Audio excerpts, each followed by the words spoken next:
Om Swastiastu. Assalamualaikum warahmatullahi wabarakatuh.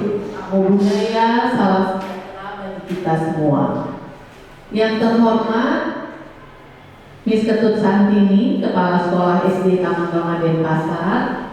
Yang saya hormati Miss Putu Susanti, calon guru penggerak angkatan 7 Kota Denpasar dan sekaligus sebagai penyaji materi kita hari ini. Yang saya hormati rekan-rekan guru sekalian yang telah menyempatkan waktunya untuk hadir pada acara hari ini. Puji syukur kehadapan Tuhan Yang Maha Esa yang telah memberi karunia-Nya kepada kita semua, sehingga pada hari ini Rabu tanggal 1 Februari 2023 kita bisa berkumpul pada acara diseminasi dengan tema budaya positif di sekolah yang dilaksanakan di SD Taman Rama Denpasar oleh CGP Angkatan 7 Kota Denpasar. Acara hari ini akan dilaksanakan dengan agenda sebagai berikut: 1. Pembukaan. 2. Sambutan oleh Kepala Sekolah SD Taman Rama Denpasar. 3. Pemaparan materi oleh CGP Angkatan 7 Miss Putu Susanti. 4. Sesi tanya jawab. 5. Penutup. Sebagai acara pertama, kita akan buka kegiatan ini dengan doa. Mari kita menundukkan kepala sejenak untuk memohon kelancaran dari kegiatan ini. Sesuai agama dan keyakinan masing-masing, berdoa mulai.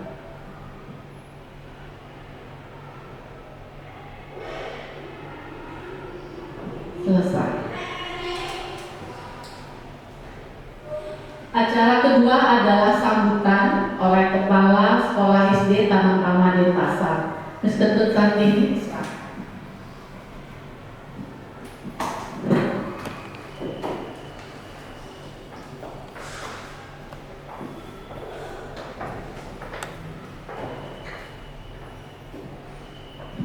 Om Swastiastu. Assalamualaikum warahmatullahi wabarakatuh. Salam, namo buddhaya, salam sejahtera untuk kita semua.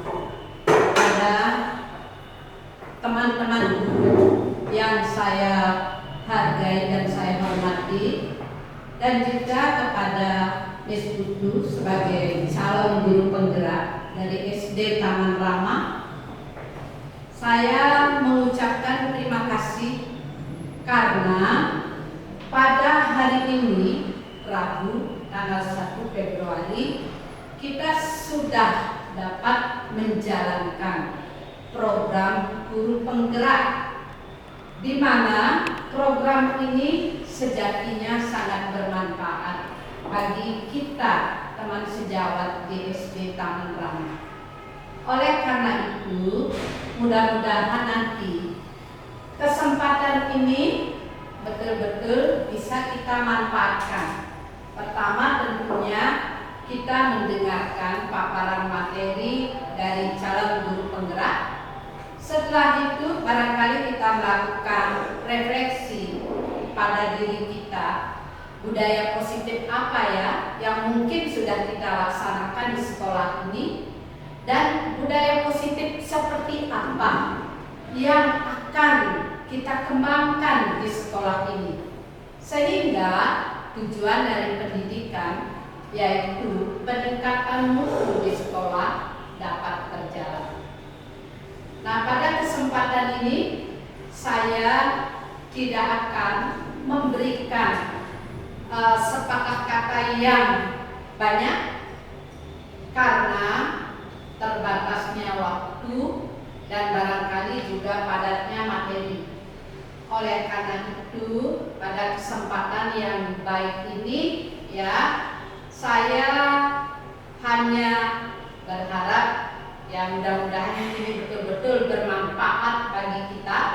Nah, untuk itu acara diseminasi budaya positif di sekolah hari ini saya buka, sekaligus ya memberikan kesempatan kepada Miss Putu sebagai calon guru penggerak untuk memaparkan materi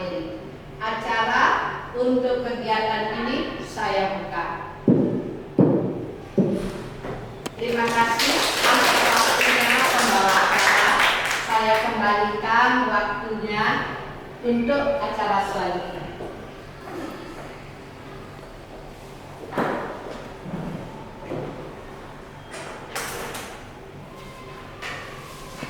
Baik, kita menuju ke acara ketiga adalah pemaparan materi oleh CDP Angkatan 7 Miss Putu Susanti. Silakan.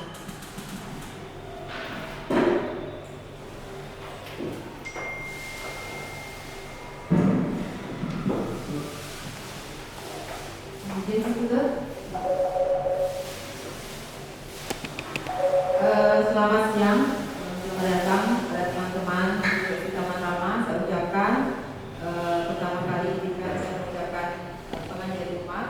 Om Swastiastu. Assalamualaikum warahmatullahi wabarakatuh. Salam sejahtera bagi kita semua. Pertama, saya ucapkan banyak terima kasih kepada rekan-rekan guru yang telah meluangkan waktu pada siang hari ini untuk mengikuti kegiatan diseminasi budaya positif di sekolah. Jadi perlu diketahui bahwa kegiatan ini merupakan aksi nyata yang saya harus laksanakan sebagai bentuk implementasi dalam penerapan pelaksanaan materi yang sedang saya ikuti dalam program guru penggerak yang sedang berlangsung masih saat ini. Jadi pada kesempatan ini saya sebenarnya hanya ingin berbagi atas apa materi yang sudah saya dapatkan, ya, yang tentunya tema budaya positif ini tentu sangat penting sekali ya bagi kita, karena bagaimanapun di sekolah kita memiliki tujuan bagaimana menerapkan pada anak didik kita ya nilai-nilai yang baik yang tentunya nanti akan terdapat di dalam budaya positif ini. Baik, untuk mempersingkat waktu kita akan mulai dengan kegiatan yang pertama. Saya akan mulai dengan pernyataan sebenarnya, pernyataan pemantik di sini ya. Saya perlu respon dari teman-teman apakah setuju atau tidak setuju dengan pernyataan-pernyataan tersebut. Yang pertama, hukuman dapat mendisiplinkan anak. Bagaimana teman-teman? Apakah sependapat dengan pernyataan tersebut jika hukuman itu dapat mendisiplinkan anak? Kira-kira bagaimana, Miss? Bisa dulu. Menurut saya sih hukuman juga bisa, tetapi hukuman itu yang apa ya, yang tidak yang tidak apa ya, hukuman mungkin teman-teman hukuman itu bisa berupa kita mungkin dia tidak membuat tugas. Ya mungkin kita suruh mengulang tugas itu lagi, hukumannya seperti itu saya setuju. Karena ketika kita tidak melakukan itu, dia tidak akan apa ya, tetap aja kan begitu, mengulang lagi. Menurut saya setuju, tapi hukuman yang wajar. Yang kita sesuaikan dengan apa perilaku anak. Iya, itulah. Karena ketika kita tidak, itu anak-anak tidak disiplin, apalagi kayak sekarang ini ya. Karakter anak ini benar-benar ya, saya lihat sangat kurang sekali. Lihat guru aja, kita turun ke tangga dia nggak nyapa kita. Ini sudah anak-anak ini sudah karakternya sudah benar-benar. Jadi nilai-nilai mungkin ya yang mungkin perlu kita luruskan, kita tanamkan lebih dalam lagi kepada anak-anak. Baik, ya terima kasih Miss Agung. Yang kedua, Miss ya, mungkin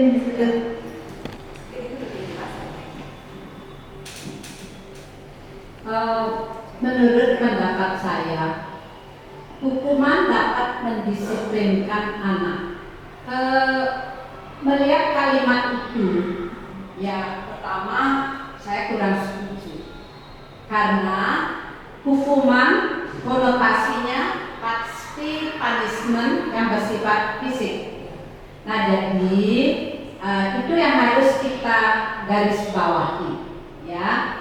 Kalau hukuman yang bersifat fisik atau mencederai ya jiwa anak ya dengan baik itu dalam bentuk kata-kata ya, itu saya jelas tidak setuju. Seperti misalnya mengatakan, seperti itu saja kamu tidak bisa, kok butuh sekali kamu, ya seperti itu. Nah jadi kalau belajar dong, jangan malas, ya. Kita sih inginnya mendisiplinkan dia supaya dia rajin belajar, ya. Tapi kalau melalui kata-kata yang tidak tepat, tentu hukuman itu akan menjadi bumerang, berbalik, ya, sehingga anak merasa dicederai kejiwaannya, sehingga bisa aja menimbulkan acuh tak acuh. Nah, hukuman yang kita maksudkan di sini adalah hukuman yang mendidik, ya, hukuman yang dapat memotivasi anak, ya. Seperti misalnya ya memberikan berupa kegiatan membaca seperti yang soal nomor 2, ya itu saya setuju sekali, apalagi ketika nanti dia mampu, ya mampu memahami, mampu menyampaikan kembali bacaannya, lalu kita berikan apresiasi berupa pujian, tentu saya rasa anak akan termotivasi. Jadi di sini hukuman yang bersifat fisik itu bukan tindakan mendisiplinkan anak. Ya, terima kasih. Ya. Terima kasih Miss Tutu. Ada mungkin yang mau menambahkan?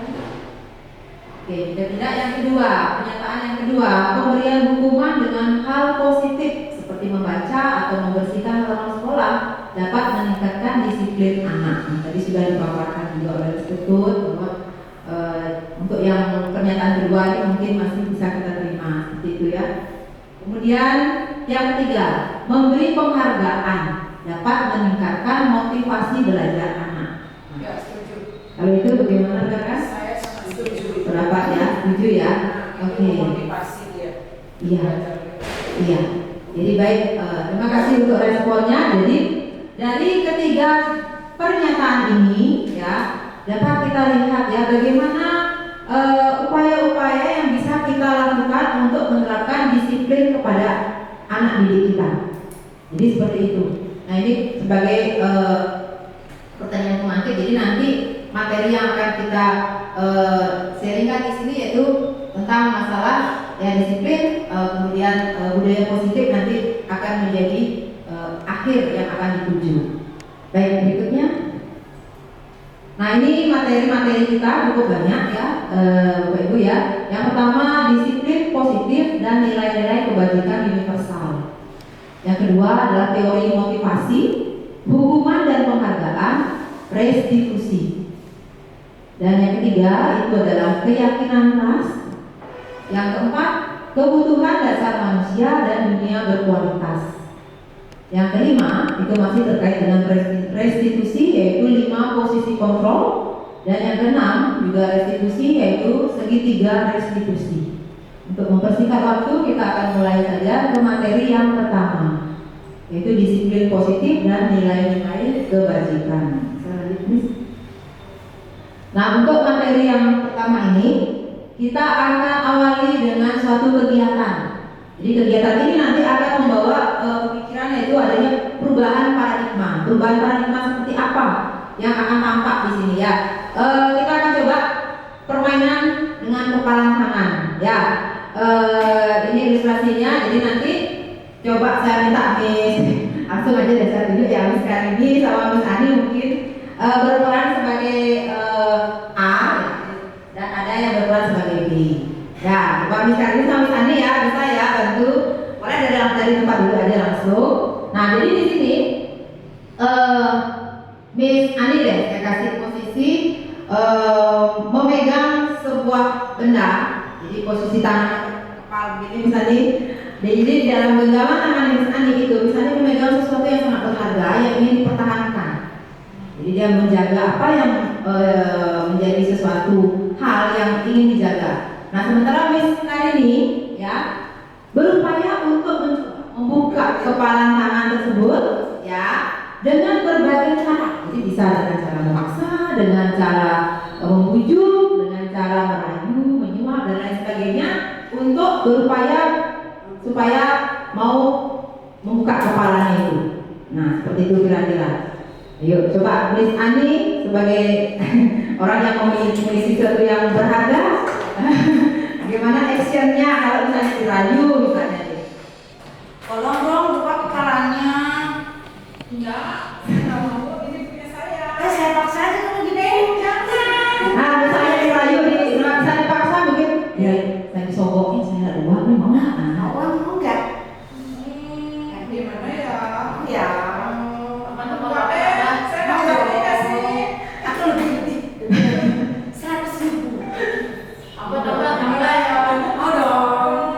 Aduh, aku tahu saya nggak mau nih kasih ini. Mau yuk. Oke, terima kasih ya. Oke, terima kasih tepuk tangan dulu. Ya, untuk perhatian yang luar biasa ya, Miss Karini tadi, terima kasih. Nah, jadi di sini terlihat ya, Miss Ani tetap berpegang teguh pada apa yang menjadi pilihannya, yaitu dia tetap memegang atau menutup kepala tangannya itu walaupun dengan berbagai rayuan, dengan berbagai upaya Miss Karini mencoba, tetap Miss Ani bertahan. Nah, itu menunjukkan apa kan? Ya, jadi itu menunjukkan bahwa siapa sih yang dapat mengontrol kita? Itu nanti akan larinya ke teori kontrol nanti. Jadi ada teori kontrol nanti yang akan kita bisa ketahui. Jadi siapa yang bisa mengontrol diri kita? Apakah orang lain bisa mengontrol diri kita? Apakah orang lain bisa mengubah keputusan kita? Ya, atau orang lain bisa mempengaruhi kita dengan berbagai upaya? Nah, itu sebetulnya kembali ke diri kita sendiri. Jadi orang lain itu tidak bisa mengontrol kita.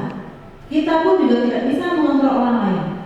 Ya, nah orang lain atau kita sendirilah yang sebetulnya bisa mengontrol diri kita sendiri sesuai dengan kondisi dan situasi serta kebutuhan yang sedang kita hadapi pada saat itu. Misalnya, bisa saja Miss Ani karena dirayu oleh Miss Karini kasih uang misalnya, sementara pada saat itu memang Miss Ani sedang perlu uang.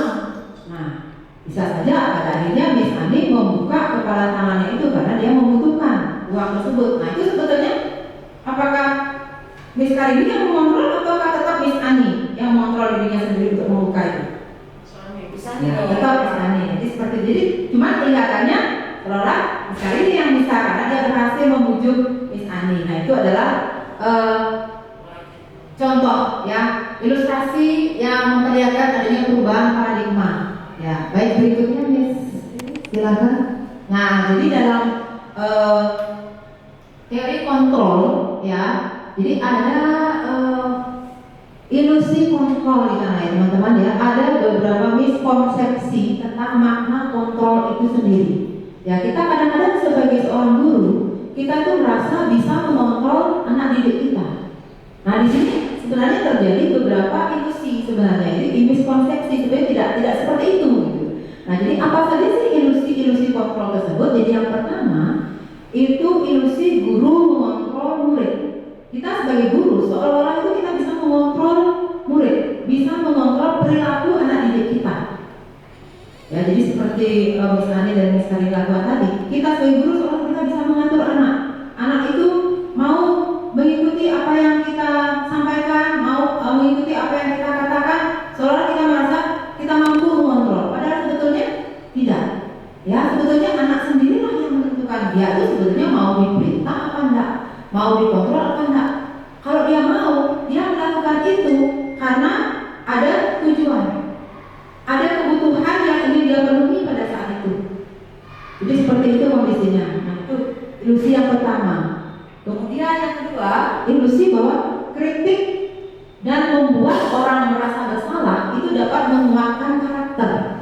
Itu kadang-kadang kita pikirkan ya. Jadi dengan mengkritik anak, dengan membuat dia merasa bersalah, memojokkan, kita berharap karakternya dia menjadi kuat, menjadi orang yang merasa dirinya salah, berani mengakui kesalahannya. Padahal sebetulnya justru itu tidak seperti itu. Jadi ilusi kita yang merasa seperti itu, padahal tidak seperti itu sebenarnya. Kemudian berikutnya yang keempat, bahwa semua penguatan positif, efektif dan bermanfaat. Itu juga juga sebuah ilusi sebenarnya ya. Jadi menurut teori kontrol ya, kemarin kita berbicara teori kontrolnya seperti itu. Jadi bahwa seberapa kuat kita memberikan penguatan positif, jika anak tersebut tidak mau menerima, tidak akan bisa. Ya, mungkin seperti tadi pagi saja, ya kan, kita menyampaikan di depan anak-anak bahwa masih ditemukan anak-anak yang begitu saja melepaskan maskernya, tidak menaruh di tempat yang semestinya.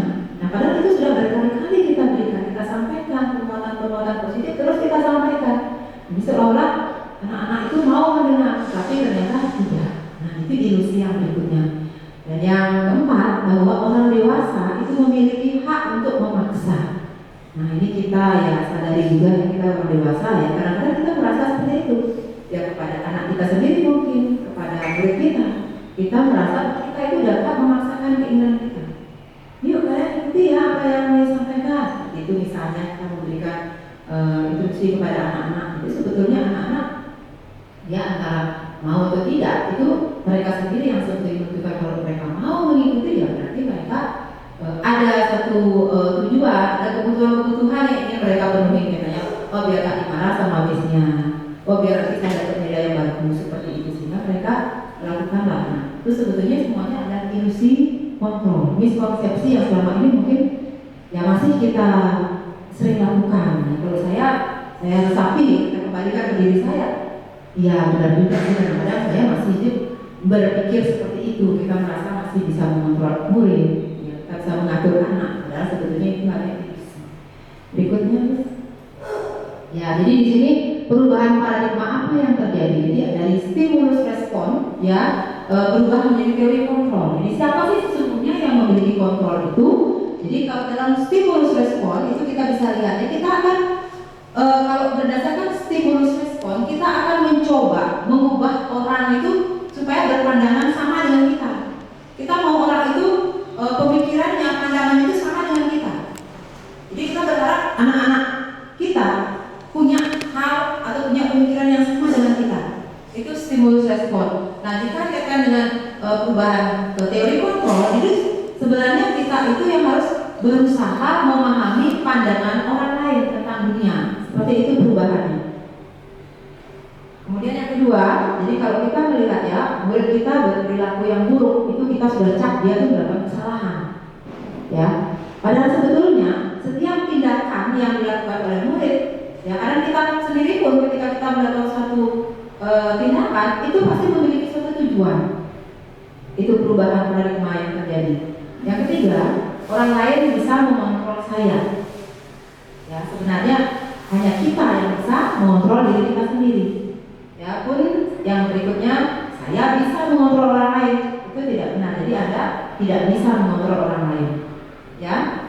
Kemudian pemaksaan ada pada saat bujukan gagal. Jadi kalau kita membujuk anak, kita meraih anak, ayo dong anak, sudah kita usahakan seperti itu, tidak berhasil juga, akhirnya maksa. Nah, jatuhnya ke pemaksaan. Kita agak sedikit memaksa anak-anak supaya mau mengikuti. Nah, sebetulnya perubahan di sana yang harus kita lakukan itu kita mengajak anak-anak itu berkolaborasi, ya, memberikan dia konsensus, pilihan kesepakatan, mengajak dia membuat kesepakatan untuk menciptakan pilihan-pilihan baru. Ya, kemudian di sini model berpikir kalau di stimulus respon itu ada yang menang, ada yang kalah. Nah, kalau kita merasa berhasil mengontrol, kita merasa menang. Anak merasa kalah, kita anggap anak kalah.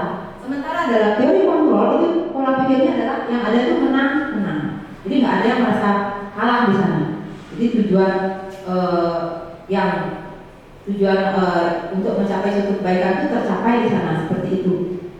Jadi seperti itu perubahan paradigma yang terjadi. Berikutnya, nah kita akan berbicara mengenai makna kata disiplin. Ya, kita sering sekali mengucapkan kata disiplin kepada anak kita, ya sering meminta mereka untuk jadi anak yang disiplin. Nah, sebetulnya apa makna disiplin ya? Kalau kita berbicara tentang disiplin, kita pasti kaitkan dengan tata tertib. Ya, kemudian kita kaitkan dengan teratur, kemudian sesuatu yang bersifat patuh, ya kepatuhan. Bahkan disiplin itu kita kaitkan dengan hukuman. Nah, samakah disiplin itu dengan hukuman sebenarnya? Ya, apakah kita perlu menerapkan hukuman sebenarnya di dalam menegakkan disiplin tersebut? Ya. dalam teorinya sebetulnya hukuman itu adalah pilihan terakhir, alternatif terakhir sebetulnya yang harus kita ambil di dalam menerapkan disiplin. Bila perlu, hukuman itu tidak kita pilih. Jika masih ada pilihan-pilihan lain yang bisa kita lakukan di dalam menerapkan disiplin tersebut. Nah, jadi disiplin itu sebetulnya bisa membuat seorang menggali potensinya menuju sebuah tujuan mulia. Jadi itu sebetulnya arah dari disiplin ya. Kemudian dengan disiplin diri, anak itu bisa berperilaku yang mengacu pada nilai-nilai kebajikan universal dan memiliki motivasi internal, bukan eksternal. Nah, jadi inilah tujuannya. Jadi kita ketika menerapkan disiplin itu sebetulnya kita ingin menumbuhkan motivasi internal anak-anak. Jadi bersumber dari dalam dirinya sendiri. Itu sebetulnya arahnya. Ya, baik berikutnya. Nah, ini pemaparan apa sih itu nilai-nilai kebajikan universal. Ya, jadi kalau kita lihat, jadi nilai-nilai kebajikan itu sebetulnya adalah sifat-sifat positif manusia yang merupakan tujuan mulia yang ingin dicapai setiap individu. Itu nilai-nilai kebajikan itu sifat-sifat positif ya yang ingin kita tuju. Nah, terima kasih Miss Diana, silakan. Jadi sebetulnya nilai-nilai kebajikan itu sudah selalu kita gaungkan kepada anak-anak. Ya, jadi nilai-nilai kebajikan yang ingin dicapai oleh setiap anak-anak Indonesia itu sebetulnya sudah ada di dalam profil pelajar Pancasila. Itu sebetulnya nilai-nilai kebajikan yang ingin kita terapkan kepada anak didik kita. Ya, di samping profil pelajar Pancasila ini sebetulnya masih banyak nilai-nilai kebajikan juga ya. Karena apa? Karena nilai-nilai kebajikan itu dia bersifat universal. Jadi dia itu tidak terbatas oleh bahasa, suku bangsa maupun latar belakang. Jadi dia berlaku secara universal. Itu nilai-nilai kebajikan.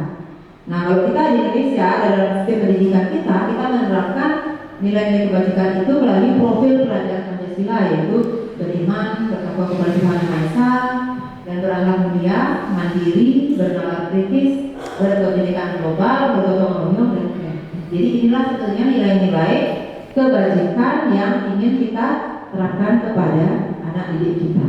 Seperti ini. Nah, itu tadi materi pemaparan materi yang pertama, yaitu tentang nilai-nilai positif dan ya.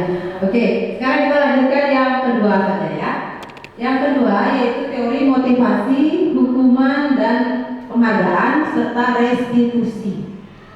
Di materi ini cukup menarik ya, karena tadi sudah kita awali dengan teori kontrol juga. Nah, sekarang kita masuk ke teori motivasi. Berikutnya. Jadi tadi sudah saya sampaikan bahwa setiap anak ya, kita pun juga ketika melakukan suatu tindakan itu pasti ada motivasi yang melatar belakanginya.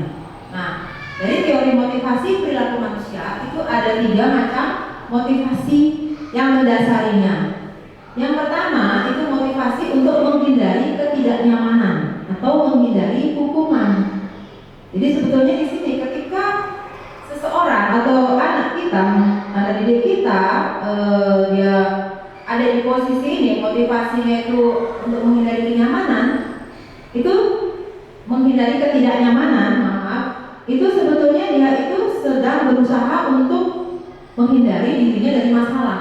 Biasanya dia akan muncul pemikiran seperti ini, dia akan bertanya dalam dirinya, kalau saya tidak melakukan ini, apa sih yang akan terjadi? Nah, seperti itu biasanya. Itu mencerminkan dia masih motivasinya itu masih motivasi eksternal. Jadi dia berupaya melakukan sesuatu itu untuk menghindari hukuman, untuk menghindari ketidaknyamanan. Kalau saya melakukan ini, akibatnya apa sih? Kalau saya tidak melakukan ini, gimana sih? Nah, seperti itu. Kemudian yang kedua, teori motivasi yang kedua yaitu untuk mendapatkan imbalan. Jadi anak-anak melakukan suatu tindakan, dia itu untuk mendapatkan imbalan, mendapatkan penghargaan, seperti itu.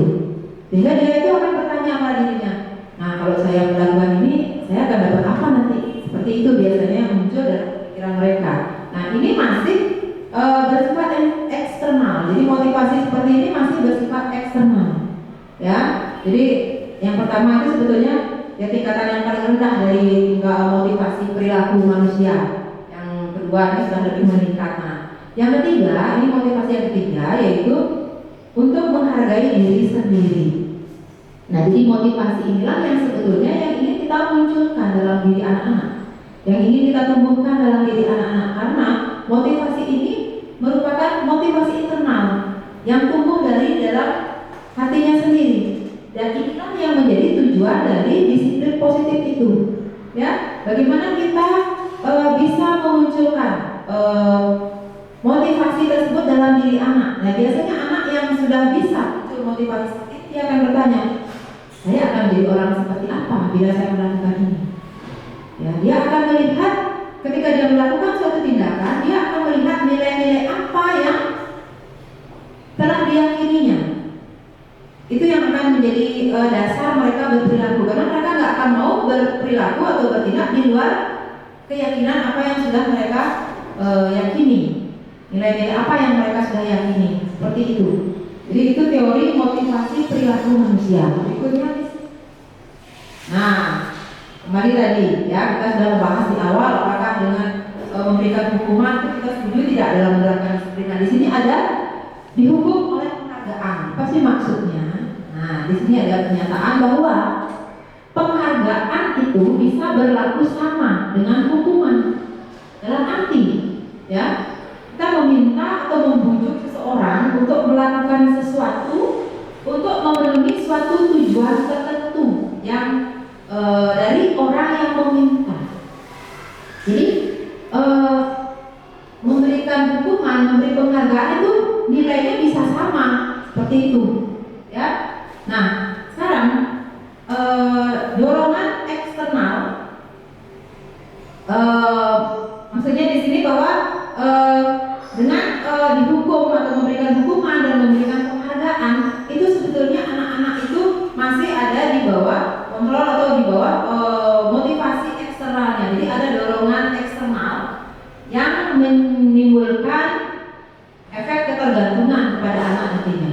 Ya, jadi ada beberapa dampak yang nanti bisa timbul dari adanya pemberian penghargaan tersebut. Seperti yang pertama ada pengaruh jangka pendek, pengaruh jangka panjang. Kalau misalnya penghargaan yang kita berikan, misalnya memberikan reward ya dalam waktu pendek, jangka pendek, ya nggak apa-apa, dia hasilnya bisa efektif. Tapi kalau terus menerus kita berikan, anak-anak itu kan tergantung. Kalau tidak ada reward yang bisa kita berikan, mereka tidak akan mau bertindak. Jadi seperti itu jangka panjangnya. Kemudian penghargaan menghukum. Maksudnya pemberian penghargaan itu bisa dirasakan sebagai hukuman. Misalnya seperti anak yang dia biasanya dapat nilainya excellent, bagus-bagus nilainya, jadi dia merasa ada penghargaan. Namun ketika dia dapat nilai yang tidak bagus misalnya, dia itu merasa kecewa, dia merasa aduh sebagai dihukum nih, jelek sekali perasaan yang mereka hadapi seperti itu. Karena ketika dia mendapatkan nilai bagus, mendapatkan ranking itu misalnya ya, dia akan merasa dihargai. Tapi ketika dia tidak bisa mencapai itu, dia merasa seperti terhukum. Kemudian ada penghargaan mengurangi ketepatan. Jadi anak-anak itu lebih fokusnya ke penghargaan yang mereka dapat. Jadi mereka tidak teliti, penelitiannya itu kurang di sana.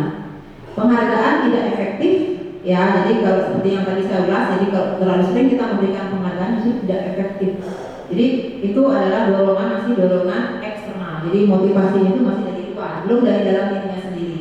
Kemudian penghargaan bisa merusak hubungan.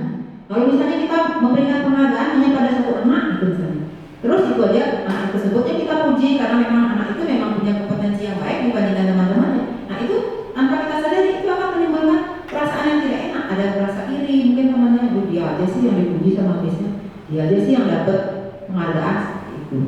Berikutnya, ya penghargaan menurunkan kualitas, jadi seperti tadi ya, menurunkan ketepatan. Jadi mereka fokusnya ke penghargaan, bukan ke prosesnya. Penghargaan bisa mematikan kreativitas juga, dan penghargaan mengurangi motivasi intrinsik. Jadi seperti itu, ya. Penghargaan yang yang selama ini kita anggap sebagai suatu hal yang bisa menimbulkan motivasi dari diri anak, sebetulnya ada juga beberapa dampaknya yang tidak baik seperti itu. Nah, bentuk program kebajikan apa nih yang bisa kita sampaikan? Jadi ketika kita ingin memberikan pengakuan, memberikan penghargaan kepada anak, kita bisa berikan secara khusus, ya. Kemudian kita berikan secara pribadi, ya. Kemudian kita bisa berikan pengakuan juga kepada semua murid bergantian, ya, sama kita perlakukan sama semua anak dan secara konsisten. Dan juga fokus pada proses, jangan kita hanya memberikan penghargaan kepada anak hanya dengan melihat hasil akhir dari apa yang sudah mereka lakukan, tapi lihatlah proses yang sedang mereka lakukan, seperti itu. Nah ini, jadi contohnya misalnya kita bisa memberikan penghargaan itu bukan hanya berupa benda, ya, bukan hanya berupa sesuatu yang fisik, ya, tapi dengan ungkapan, dengan kata-kata kita juga bisa menghargai anak. Ya, misalnya kita berikan kalimat seperti ini. Kemarin bisa perhatikan ya rasa empatimu besar sekali ya pada saat menolong murid baru di sekolah. Nah itu penghargaan seperti itu yang sifatnya lisan itu sebetulnya bisa membangkitkan motivasi anak. Dia akan merasa dihargai dengan hal yang seperti itu. Jadi dia tidak akan merasa tergantung sekali untuk melakukan tindakan untuk mendapatkan penghargaan. Kemudian bisa juga dengan saya menghargai, menghargai ya kepedulian kamu saat kamu membantu teman-teman tugas di dalam mengerjakan tugas kelompok. Atau terima kasih ya untuk rasa tanggung jawabmu saat tadi Miss lihat kamu sudah memungut kertas-kertas. Nah, ungkapan-ungkapan seperti itu bisa kita jadikan sebagai bentuk penghargaan, pengakuan yang bersifat kebajikan pada anak. Nah, ini ada beberapa tindakan guru. Ya, apakah tindakan-tindakan ini termasuk hukuman atau konsekuensi? Nah, jadi ada hukuman, ada konsekuensi. Apakah ini sama atau berbeda? Ya, coba lagi lanjut. Ya. Jadi kalau misalnya ada peristiwa yang mencatat, misalnya 100 kali di dalam buku, saya tidak akan terlambat lagi. Nah, itu termasuk apa? Itu termasuk hukuman. Ya, jadi itu hukuman namanya ya. Kemudian lari mengelilingi lapangan basket 2 kali karena terlambat hadir di sekolah. Itu adalah juga suatu bentuk hukuman yang sifatnya juga fisik ya. Kemudian minta murid disuruh up, itu juga fisik yang tadi di awal sudah kita jelaskan bahwa kita di sini syukurnya ya kita sudah tidak memberikan hukuman-hukuman seperti itu kepada anak didik kita di dalam menerapkan disiplin. Nah, lalu ada yang namanya konsekuensi. Apa bedanya dengan hukuman? Nah, kalau konsekuensi, ya ini contohnya seperti ini. Jadi anak, misalnya dia tidak sengaja coret-coret atau ya tercoret hilang buku temannya. Nah, dia untuk menunjukkan tanggung jawab dari apa yang sudah dilakukan, ya suruh mengganti kertas tersebut. Nah, itu namanya konsekuensi. Jadi itu bukan menghukum. Kemudian anak menumpahkan air misalnya di meja, ya, pada saat bercanda senggol, basah ya tidak sengaja, kita suruh mereka membersihkan, itu juga bentuk konsekuensi. Kemudian kalau yang ini murid disuruh untuk mengenakan, ini sebetulnya tidak memakai sepatu seharian, tidak memakai sepatu hitam sesuai aturan. Kita suruh mereka udah lepas sepatumu, nggak usah pakai sepatu. Itu adalah bentuk hukuman. Dan yang terakhir, kalau misalnya guru PJOK menyuruh muridnya lari keliling lapangan ketika dia terlambat datang ke lapangan, itu justru bukan hukuman, itu konsekuensi karena dia datang terlambat pada saat jam pelajaran tersebut. Itu bedanya. Nah, jadi sekarang bisa kita lihat ya, kapan kita memberikan hukuman, kapan kita memberikan konsekuensi. Jadi apa bedanya ya hukuman dengan konsekuensi? Kalau hukuman di situ sifatnya menyakiti, harus sesuatu itu menyakitkan harus terjadi, sesuatu yang menyakitkan akan terjadi di sana. Ya, perasaan anak terutama ya, dia akan merasa tersakiti. Kalau konsekuensi tidak sampai menyakiti, tapi ada sesuatu yang terjadi di sana. Kemudian ini yang kedua juga saya membuat anak sakit fisik maupun perasaannya. Kalau konsekuensi itu membuat anak merasa hanya tidak nyaman, tapi dalam waktu yang singkat. Dia tetap merasa tidak nyaman, tapi dia tidak tersakiti. Itu konsekuensi. Kemudian hukuman itu akibatnya anak akan benci kedisiplinan. Dia malah benci, dia malah berontak. Ya, sementara anak konsekuensi kita terapkan, dia akan lebih bisa menghargai kedisiplinan itu. Kemudian hukuman bersifatnya paksaan, kita memaksa. Sedangkan dalam konsekuensi itu stimulus tanggapan, stimulus respon. Kemudian hukuman itu mendorong anak untuk menyakiti diri sendiri karena dia merasa dirinya selalu salah, selalu dihukum. Kemudian kalau dalam konsekuensi itu mendorong anak agar bisa dia menyesuaikan dirinya. Jadi dia tidak selalu merasa dirinya itu salah, akan selalu dihukum, tidak. Kemudian hukuman itu akan membuat konsep diri yang buruk. Ya, kebalikannya di konsekuensi itu konsep yang baik yang akan muncul di sana. Anak belajar untuk menyembunyikan kesalahannya kalau dia dihukum, ya, dia akan berbohong, membuat alasan-alasan seperti itu. Sementara konsekuensi anak akan belajar patuh pada peraturan, ya. Kemudian di dalam hukuman anak itu akan dia marah, kalau dihukum ya sebenarnya dia tuh marah, ya. Kemudian ada rasa bersalah, ada rasa dipermalukan dan juga merasa tidak dihargai. Sementara dalam penerapan konsekuensi dia tidak akan kehilangan haknya, ya. Dia dibuat tidak nyaman, diasingkan hanya untuk sementara, sehingga dia menyadari apa yang jadi kesalahannya tersebut. Itu perbedaan antara hukuman dan konsekuensi. Nah, berikutnya apa itu restitusi? Ya, mungkin ini kalau teman-teman sudah membuka materi di PMM ya mungkin sudah tidak asing lagi. Restitusi itu adalah proses menciptakan kondisi bagi murid untuk memperbaiki kesalahan mereka sehingga mereka bisa kembali pada kelompoknya dengan karakter yang lebih kuat. Itu tujuan dari restitusi. Jadi restitusi ini juga bisa merupakan kolaborasi, ya. Kolaborasi, kita mengajak murid berkolaborasi yang mengajarkan murid untuk mencari solusi dari masalah yang mereka timbulkan, ya. Sehingga murid di sini akan berpikir dia akan menjadi orang seperti apa, ya, sesuai dengan jadi tujuan mulia. Bagaimana mereka harus memperlakukan orang lain. Jadi nilai-nilai seperti itulah yang akan tumbuh dalam restitusi ini. Ya, baik, berikutnya. Nah, jadi ini perbedaan, ya. Jadi antara hukuman, konsekuensi dan restitusi. Jadi itu adalah tindakan-tindakan yang bisa kita lakukan untuk menerapkan disiplin. Hukuman, konsekuensi dan restitusi. Ya, jadi kalau hukuman itu dia mengarah ke identitas gagal. Jadi kalau kita sudah menghukum anak, itu arahnya sudah gagal. Jadi kita gagal untuk mengarahkan anak, sudah sampai memberikan hukuman. Kalau konsekuensi dan restitusi, ya, itu masih ke disiplin, ya. Itu mengarah ke identitas sukses. Jadi di situ kalau hukuman itu yang sudah seperti tadi, ya, menyakitkan terjadi sesuatu, kalau di dalam konsekuensi sesuatu harus terjadi.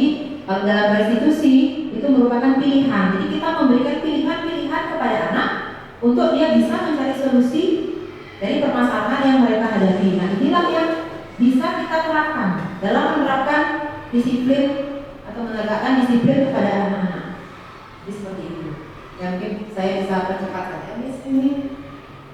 Jadi ini ciri-ciri restitusi, ya. Ada 9 ciri-ciri restitusi. Yang pertama itu bukan untuk menebus kesalahan, ya, tapi untuk belajar dari kesalahan. Jadi seperti itu tujuannya. Kemudian memperbaiki hubungan. Jadi kalau ada masalah, ya, kita berikan restitusi, mereka akan bisa memperbaiki hubungan. Kemudian ada tawaran di sini. Jadi kita ya nego, ajak anak untuk bernegosiasi. Dia maunya apa? Maunya seperti apa? Kita akan dampingi mereka dalam menyelesaikan masalahnya itu dan tidak bersifat paksaan. Kemudian restitusi menuntun untuk melihat ke dalam diri. Jadi motivasi internalnya yang akan terbentuk di sini. Kemudian mencari kebutuhan dasar yang mendasari tindakan.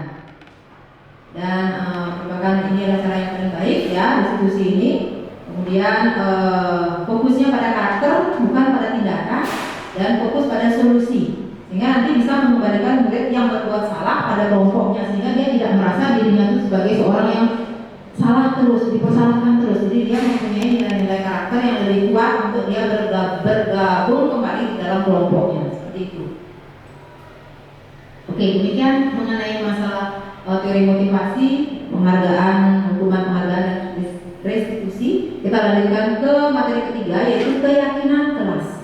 Nah, selama ini kan teman-teman sudah membuat kesepakatan kelas, kan seperti itu kan yang sudah kita buat. Nah, lalu apa itu keyakinan kelas? Ya, apakah sama keyakinan kelas dengan kesepakatan kelas? Ya, kalau bisa saya jelaskan lebih awal dulu, ya. Kesepakatan kelas itu kan kita buat bersama anak, ya, berdasarkan apa yang menjadi hal-hal apa yang akan mereka sepakati bersama, yang akan mereka ikuti untuk selanjutnya. Kan seperti itu kan konsep kesepakatan kelas yang kita sudah buat kemarin. Nah, Kalau kita kaitkan dengan keyakinan kelas di sini ya, apakah sama dengan peraturan? Apa tidak cukup kita buat peraturan saja? Ya, mengapa harus keyakinan kelas? Nah, jadi ada apa sih kenapa harus keyakinan kelas? Nah, kita bisa lihat pertanyaan-pertanyaan di sini. Ya, misalnya kita memiliki peraturan. Mengapa sih menggunakan helm kalau naik kendaraan roda 2? Nah, itu kan peraturan kan, berkaitan dengan peraturan. Mengapa kita perlu mematuhi 3M? Ya, ketika COVID kemarin ya. Kemudian mengapa kita harus datang tepat waktu saat mengikuti pelatihan ataupun kegiatan-kegiatan lainnya? Nah, jadi untuk mendukung motivasi intrinsik, ya, untuk menumbuhkan motivasi intrinsik itu kita kembali ke nilai-nilai, keyakinan-keyakinan yang lebih menggerakkan seseorang dibandingkan hanya mengikuti serangkaian peraturan-peraturan saja. Jadi di sini yang kita tuju itu adalah bagaimana menumbuhkan motivasi anak, ya, dia bisa meyakini apa yang menjadi nilai-nilai yang mereka percayai bersama akan membawa suatu kebaikan bagi mereka, dibandingkan kita hanya memaksa mereka untuk mengikuti peraturan-peraturan saja. Nah, ini apa hubungannya keyakinan kelas ya atau peraturan dengan budaya positif? Jadi dari awal, jadi untuk membentuk budaya positif di sekolah itu mulai dari peraturan dulu. Ya, peraturan tentunya di sekolah kita kan sudah punya peraturan. Ya. Namun terkadang anak-anak yang menganggap peraturan itu sesuatu hal yang hanya dibaca, dan ya kadang-kadang mereka belum paham apa isinya. Nah, peraturan ini kita wujudkan menjadi sebuah keyakinan kelas. Jadi kita ajak anak-anak di dalam kelas itu untuk membuat suatu keyakinan, di mana dalam keyakinan itu akan ada nilai-nilai kebajikan, nilai-nilai positif yang kita tanamkan, yang kita ambil dari anak-anak sendiri. Jadi mereka lah yang menyampaikan nilai-nilai apa yang mereka bisa sepakati, mereka bisa ikuti, mereka bisa laksanakan dalam waktu yang maksudnya tidak ada batasan waktu, karena nilai itu akan mereka bawa seterusnya. Jadi seperti itu. Nah, keyakinan kelas ini itu yang membuat bersama anak-anak. Nanti saya akan tampilkan satu video aksi nyata saya membuat keyakinan kelas bersama anak-anak. Mungkin teman-teman juga sudah membuat. Ya, keyakinan kelas ini nantinya jika sudah bisa kita terapkan, dia akan membawa lingkungan positif di dalam lingkungan sekolah kita ini, dan tentunya ini akan menjadi sebuah budaya positif di sekolah. Jadi seperti itu arahnya. Berikutnya, Miss. Nah, ini ada contoh yang sebelah kanan nih, sebelah kanan saya itu ada sebuah kesepakatan kelas, yang sebelah kiri juga ada. Ya, yang mana yang lebih tepat dikatakan sebagai keyakinan kelas? Kalau ini bunyinya datang tepat waktu, mengucapkan salam, menjaga kebersihan sekolah, berdoa sebelum dan sesudah kegiatan, aktif dalam pembelajaran. Jadi seperti itu. Itu contoh keyakinan kelas yang bisa disepakati.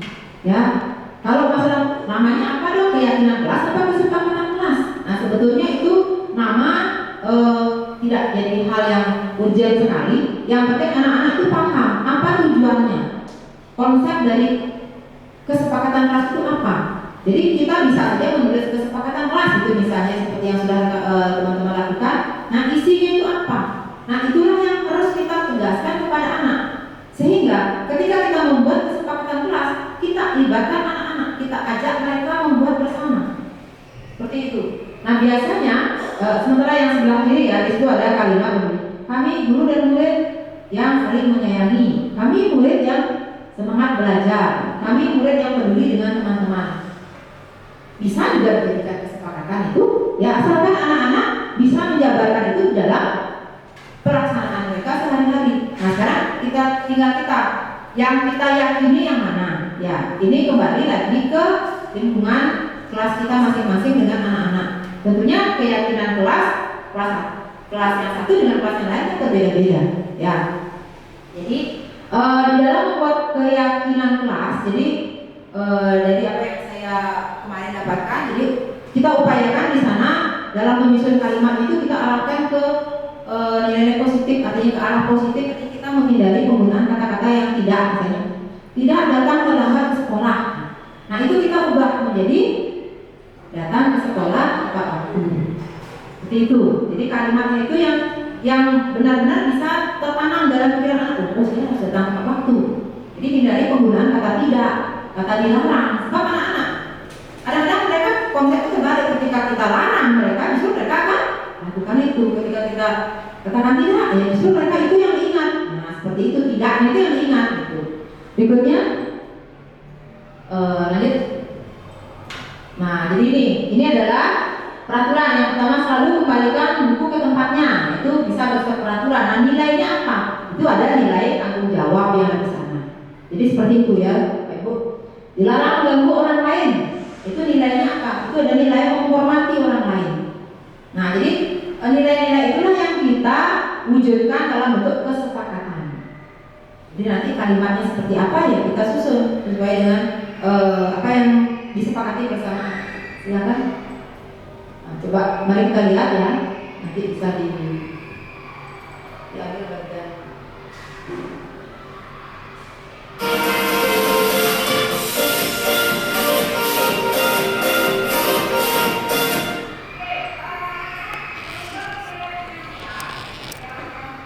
Saya yakin teman-teman di sini pasti bisa membuat lebih bagus. Jadi saya, ya artinya mengutamakan originalitas ya, kayak anak-anak dulu yang saya tampilkan.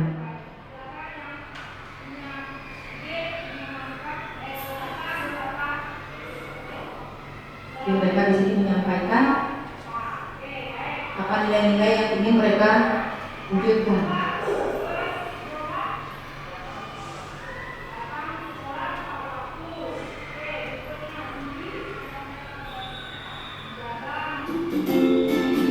Lalu setelah terkumpul ya, kita ajak mereka buat supaya mereka merasa benar-benar itu dari diri mereka sendiri. Libatkan anak-anak dalam membuatnya, seperti itu. Jadi ajak mereka berkolaborasi di dalam menciptakan keyakinan keras tersebut.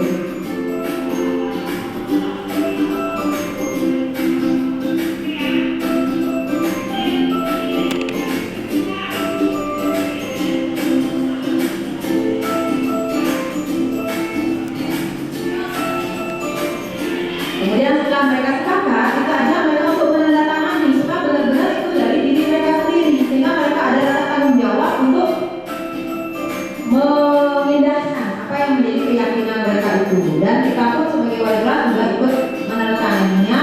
Kemudian kita pajang di kelas, ya. Jadi tidak perlu terlalu banyak poin-poin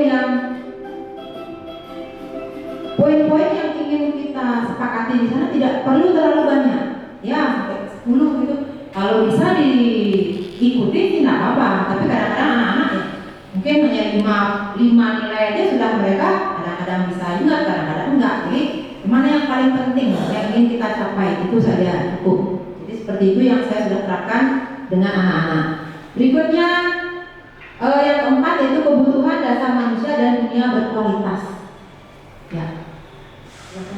Langsung menjadi buka. Nah, jadi teman-teman, jadi apa itu kebutuhan dasar manusia? Ya, jadi kalau kita melakukan sesuatu itu pasti ada tujuannya, pasti ada sesuatu yang kita inginkan. Jadi kita melakukan apa nih? Kita ingin apa? Nah, kalau misalnya apa yang kita inginkan itu terpenuhi, itu artinya kebutuhan dasar kita itu sudah terpenuhi. Nah, demikian juga dengan anak-anak. Jadi ketika dia melakukan suatu tindakan, suatu perilaku tertentu, itu kita harus lihat dulu kebutuhan dasarnya dia apa. Mengapa mereka melakukan itu? Apa sih yang mereka inginkan? Jadi kebutuhan dasar manusia itu ada 5. Yang pertama adalah kebutuhan untuk bertahan hidup.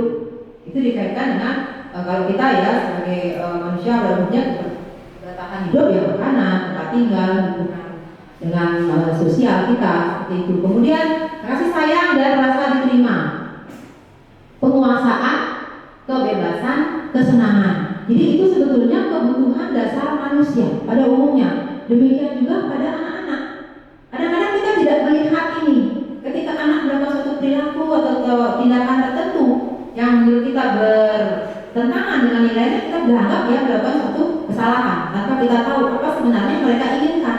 Nah, misalnya kalau di dalam anak ingin memenuhi kebutuhan dasarnya di bidang bertahan hidup, ya. Saya kasih contoh misalnya nih, seorang anak, ya katakanlah namanya Dino. Setiap hari Dino itu selalu minta makanan sama temannya, minta bekal makanan sama temannya.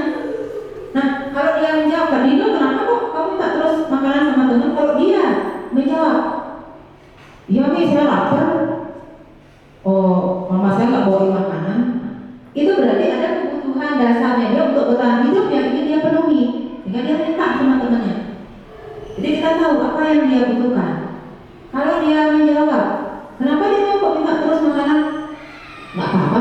orang teman-teman saya baik kok sama saya, teman-teman saya mau kok ngasih saya makanan. Nah itu kebutuhan dasar apa yang ingin dia penuhi? Yang mana kira-kira? Kasih sayang. Jadi itu yang dia harapkan, dapat perhatian dari teman-temannya. Mungkin di rumah dia nggak dapat, jadi dari teman-temannya dia merasa dikasih makanan, dia senang seperti itu. Ya, dia merasa diterima sama teman-temannya. Kalau yang kekuasaan, kamu kenapa kok minta terus makanan? Apa mis? Orang yang saya ngasih, saya kalau dia nggak ngasih, saya paksa aja dikit. Dia merasa dirinya hebat, dia merasa dirinya berkuasa, dia merasa dirinya punya power, bisa maksa temannya untuk kasih makanan. Itu kebutuhan dasar yang kekuasaan, itu yang ingin dia penuhi. Kalau kebebasan, kenapa dia mau kok minta makan terus? Ya mis, saya bosan tiap hari dibawain nasi goreng aja sama mama, saya pengen makanan yang lain. Nah itu artinya kebutuhan dasar yang ingin kebebasan, yang dia ingin penuhi. Sedangkan yang kesenangan, ya bisa aja dia cuma iseng aja minta makanan sama temannya. Dia lihat temannya ada yang sebel, ada yang marah dimintain, ada yang senang karena bisa berbagi makanan. Macam-macam ekspresi itu yang membuat dia senang. Jadi itu kebutuhan dasar dia atas kesenangan, itu yang sebetulnya yang ingin dia penuhi. Nah inilah, jadi ketika kita melihat anak-anak berperilaku yang berbeda atau bertolak belakang dengan nilai-nilai kebajikan, jadi kita harus lihat apa kebutuhan dasar yang sebetulnya ingin dia penuhi. Seperti itu. Jadi seperti itu materi yang kita lanjut saja. Berikutnya tidak begitu panjang ya kalau saya yang konsep yang keempat. Nah sekarang ini mungkin ini agak lebih menarik sedikit, yaitu posisi kontrol. 5 posisi kontrol. Apa sih 5 posisi kontrol tersebut? Jadi teman-teman ya, di dalam menerapkan disiplin ya kepada anak didik kita, itu tanpa kita sadari, itu terkadang kita mengambil posisi-posisi tertentu di dalam menerapkan disiplin kepada anak-anak. Jadi dalam teori kontrol itu ada 5 posisi kontrol kita terhadap anak didik. Yang pertama itu posisi sebagai penghukum. Yang kedua, posisi sebagai pembuat merasa bersalah. Membuat merasa bersalah ya, orang yang melakukan kesalahan, orang yang melakukan merasa bersalah.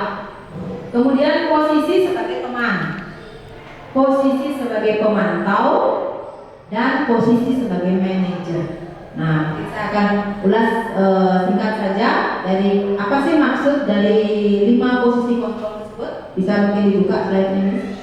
Ya. Jadi seperti ini penggambarannya, penjabarannya seperti ini, posisi kontrol ya. Jadi ini masih terkait dengan motivasi juga. Ya. Kalau seorang guru memposisikan dirinya dalam posisi kontrol sebagai penghukum, ya, sebagai penghukum ini kalau saya rasakan ya, kita di sini sepertinya sudah tidak ada di posisi ini. Mudah-mudahan seperti itu ya. Kalau di posisi penghukum itu guru itu dalam melakukan tindakan itu biasanya marah-marah, kemudian berbicara yang keras, menghardik, ya. Atau contoh kalimatnya misalnya, kalau kamu tidak melakukan sesuai dengan aturan, nanti Miss hukum ya, nanti Miss kurangi nilaimu ya. Nah seperti itu.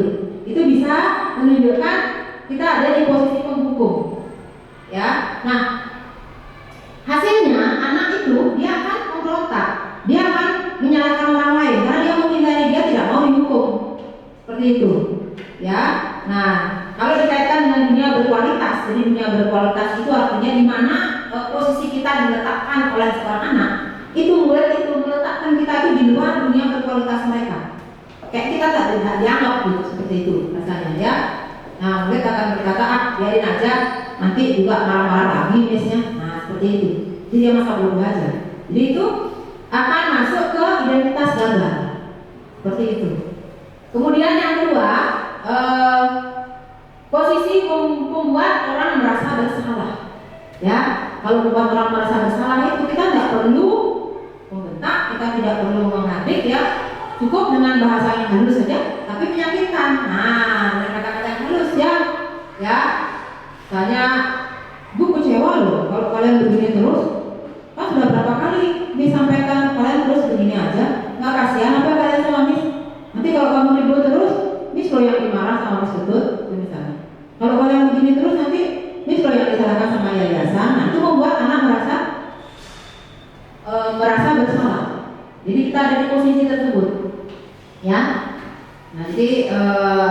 Bisa aja guru itu berkata, kamu kan kamu seharusnya sudah tahu.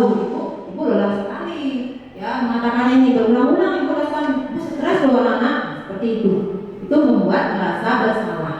Ya, nah hasilnya di sini anak-anak itu bisa saja dia menyembunyikan kesalahannya, dia bisa menyangkal dengan berbagai macam alasan seperti itu.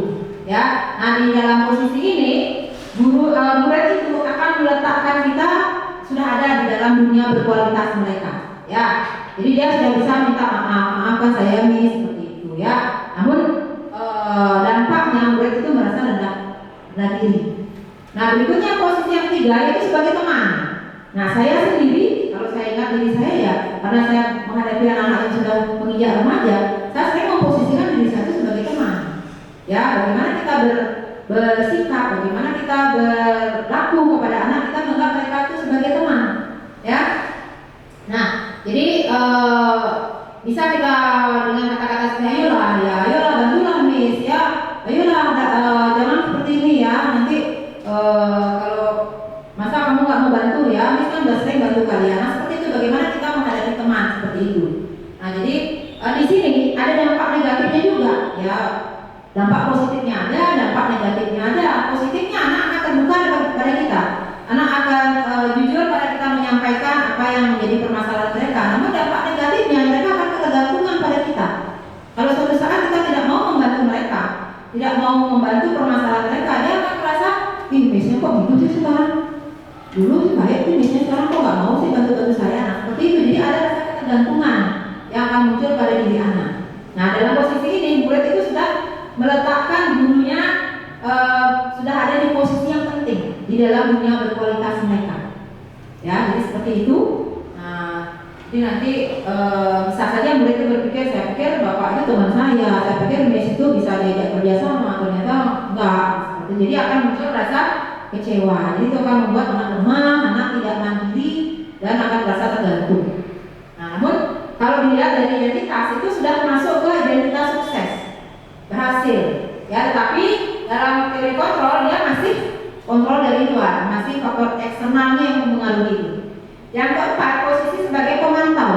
Kalau pemantau itu kita bertindak kepada murid itu berdasarkan peraturan, berdasarkan data-data. Ya biasanya ketika kita melihat murid melakukan suatu tindakan yang keliru, kita tanya apa peraturan yang kalian langgar, seperti itu. Jadi berapa kali sih kalian sudah datang terlambat ke sekolah ya, misalnya anak yang sering datang terlambat, kita selalu coba hitung sudah berapa kali kamu datang terlambat. Nah seperti itu kita memposisikan diri kita sebagai pemantau.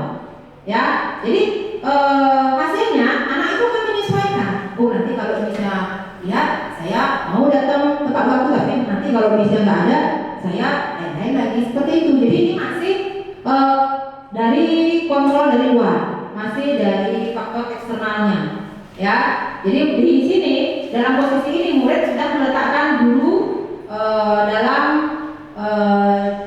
di dalam hukum dalam dunia berkualitas, sudah ada di dalam dunia berkualitas mereka. Ya, oke, misalnya dengan memberikan reward itu sudah kita juga memantau mereka ya, berapa banyak bintang yang Miss peroleh berapa. Oh, anak akan mengukur seberapa banyak keberhasilan yang sudah dia dapatkan. Ya, dia akan lihat, saya sudah dapat sekian bintang. Nah itu akan menjadi suatu motivasi dia untuk berbuat. Jadi dia melihat dari apa yang sudah dia perbuat itu dia dihargai sekian. Jadi dia akan ingin mendapatkan suatu penghargaan berdasarkan data-data tersebut. Dia mengumpulkan reward yang dikumpulkan misalnya itu, jadi masih terpengaruh dari faktor eksternal, bukan dari kesadaran dia sendiri untuk bertindak tersebut, seperti itu. Ya, jadi ini menitik beratkan pada sanksi atau hadiah untuk dirinya. Jadi apakah ada sanksi kalau saya melakukan, atau ada hadiah kalau saya melakukan yang baik, seperti itu. Itu sebagai pemantau. Nah, posisi yang terakhir yaitu sebagai manajer. Nah, posisi manajer ini sudah mengarah ke identitas yang berhasil, sukses juga, dan ini sudah bisa menumbuhkan motivasi internal pada anak. Ya, dalam posisi manajer ini, guru itu bisa ketika menemukan anak melakukan suatu tindakan yang keliru, kita bertanya, kita banyak bertanya kepada anak-anak. anak-anak tersebut, ya apa yang mereka sudah lakukan, apa yang sebaiknya mereka lakukan jika ingin memperbaiki kesalahan-kesalahan tersebut. Guru bisa berkata apa yang kita yakini, karena kita sudah membuat sebuah keyakinan, kesepakatan bersama, apa yang bisa kamu kerjakan untuk memperbaiki masalah ini ketika anak berbuat masalah. Kemudian hasilnya anak akan menjadi pribadi yang kuat, memiliki karakter yang kuat. Ya, jadi di sini murid meletakkan dirinya sebagai individu yang positif dalam jenjang berkualitas. Jadi dia sudah melihat dirinya, dia sudah bisa memandang dirinya sebagai seseorang yang bisa mengambil suatu keputusan. Kemudian murid bisa berkata bagaimana caranya saya bisa memperbaiki keadaan. Nah, jadi dia sudah bisa berpikir solusi apa yang harus saya lakukan untuk memperbaiki keadaan ini. Ya, jadi di sini dampaknya pada murid, dia bisa mengevaluasi diri. Bagaimana cara dia memperbaiki diri? Berikutnya, Miss.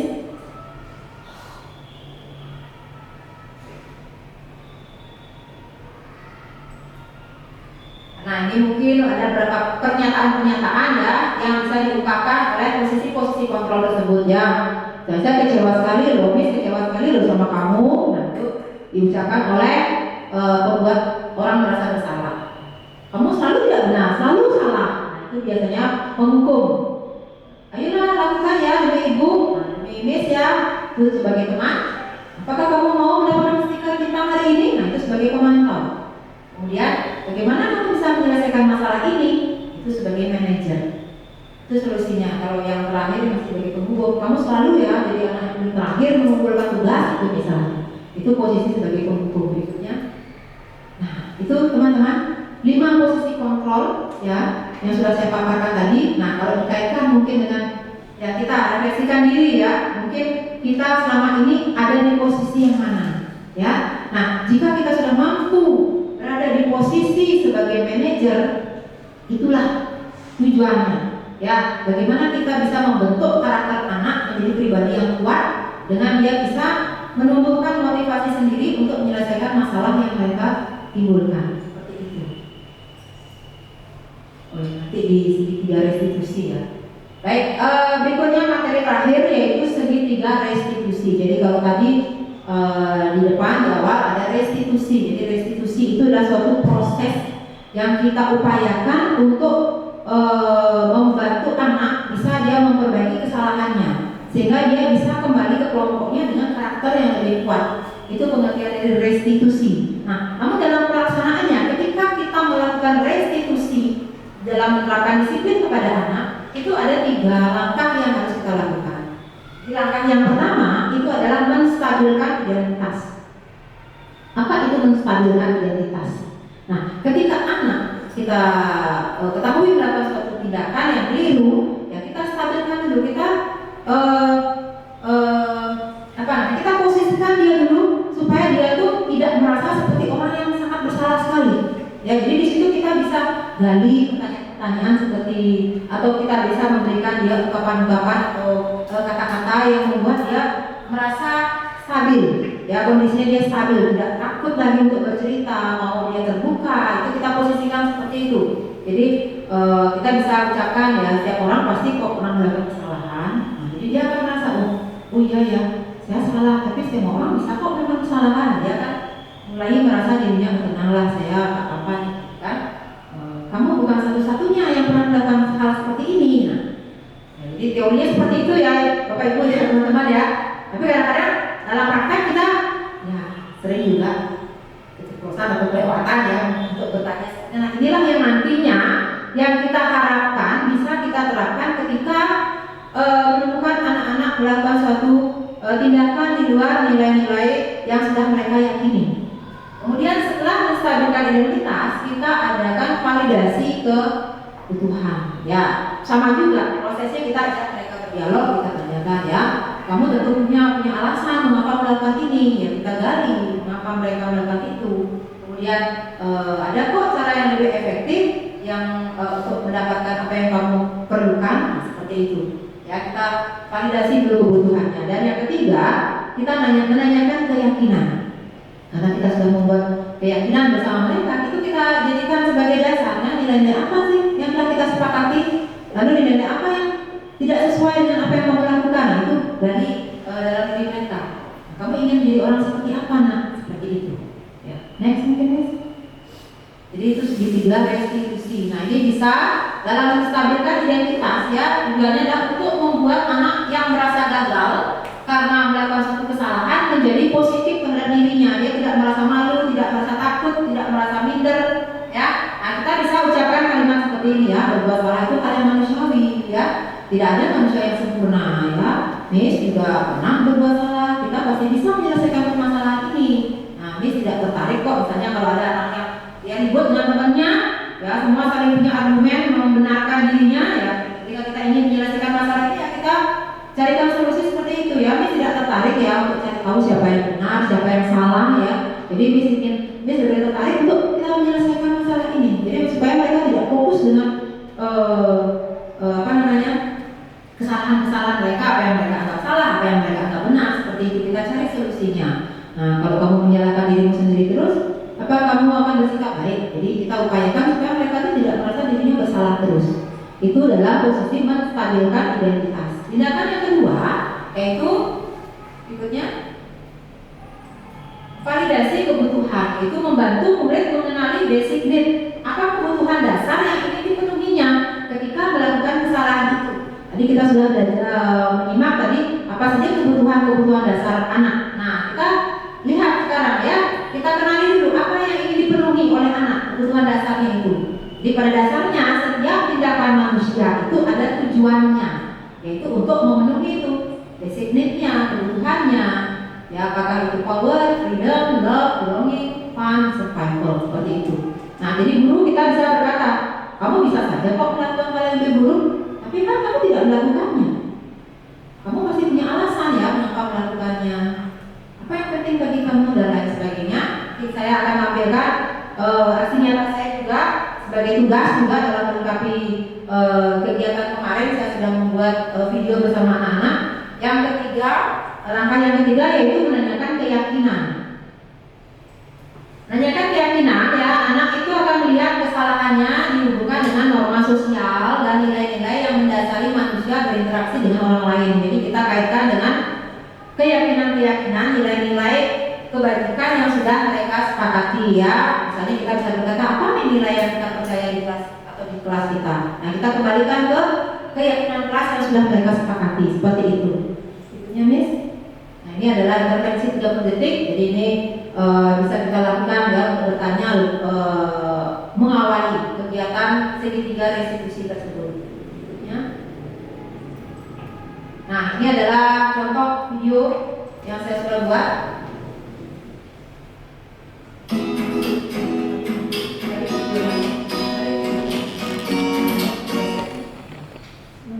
Ya mundur yang padas. Terus sampai dia main terus stop. Oke. Stop. Nah jadi ini saya ajak agak seperti itu karena ini kebetulan tindakan yang dilakukan Agas itu memang nyata dia lakukan. Jadi pada saat itu semester lalu sih kejadiannya, cuma saya masih ingat sekarang. Dan pada saat itu saya belum mengenal yang namanya segitiga restitusi ini. Jadi ketika itu ya saya menindak Agas ya langsung aja menegur dia, Agas, ini benar nggak kamu seperti ini? Waktu itu saya panggil dia juga ke kelas ke ruangan, saya tanya di sana dia benar nggak kamu gini-gini, dia mengakui. Cuma tahapannya ya belum seperti yang saya dapatkan sekarang, belum menggunakan segitiga restitusi ini. Nah sekarang coba kita simak dulu. Jadi dia main ketika pembelajaran matematika. Waktu itu memang benar kejadiannya Miss ini langsung kepada saya.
Jadi Demikian ya. teman-teman ya, jadi contoh aksi nyata segitiga restitusi yang saya buat ya.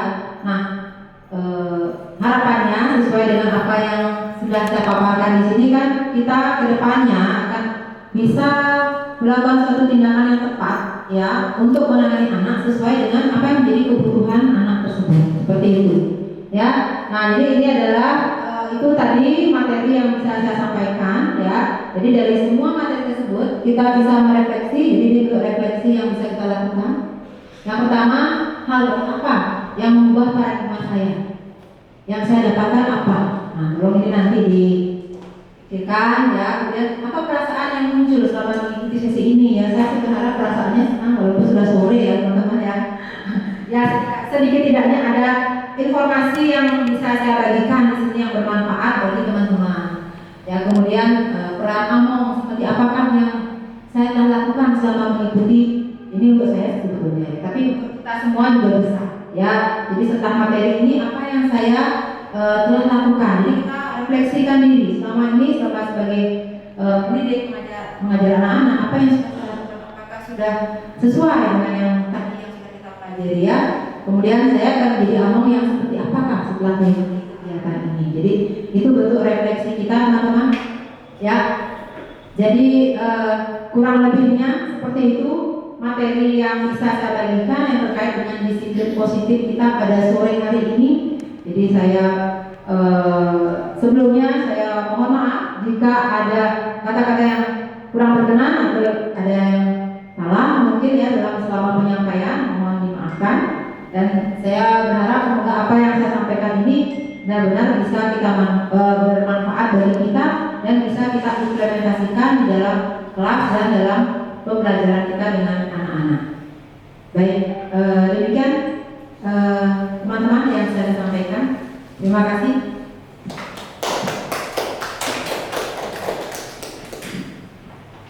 Baik, terima kasih Miss Putu. Mohon maaf ini karena waktu sudah disebutkan hampir pukul 4, jadi sesi tanya jawab kita pangkas, kita langsung menuju ke penutup. Demikianlah acara diseminasi hari ini. Terima kasih banyak atas perhatiannya dan mohon maaf apabila ada salah-salah kata yang terucap. Akhir kata saya tutup acara ini dengan para Santi. Om Santi Santi Santi Om.